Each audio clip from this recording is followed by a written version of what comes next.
भोजपुरिया डरिला खाली बाप से, साँच खाती लड़ जाई केहू के बाप से। हई भोजपुरिया डरिला खाली बाप से, साँच खाती लड़ जाई केहू के बाप से।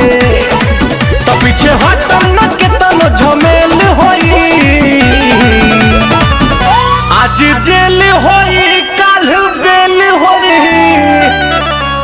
परसों से उहे खेल होई। आज जेल होई काल बेल होई, परसों से उहे खेल होई।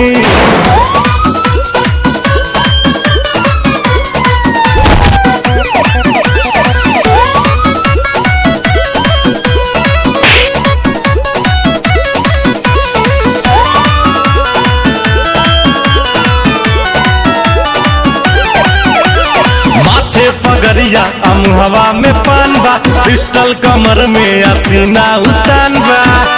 इहे तो असली भोजपुरिया के पहचान बा।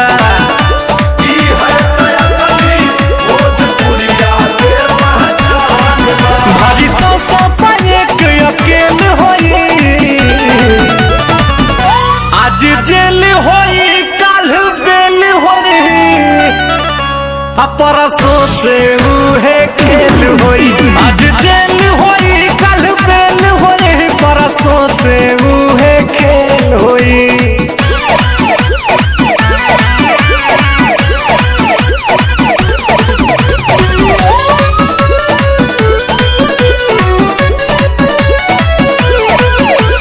पाका हई हम अपना जुबान के, ले ले हम जान बात आई जान पे। करिले न सहीले माटी के अपमान के, करिले न सहीले माटी के अपमान के। हर दे हम जे माथा फेल होई, आज जेल होई काल बेल होई,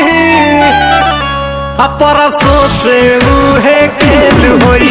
आज जेल होई काल बेल होई, परसों से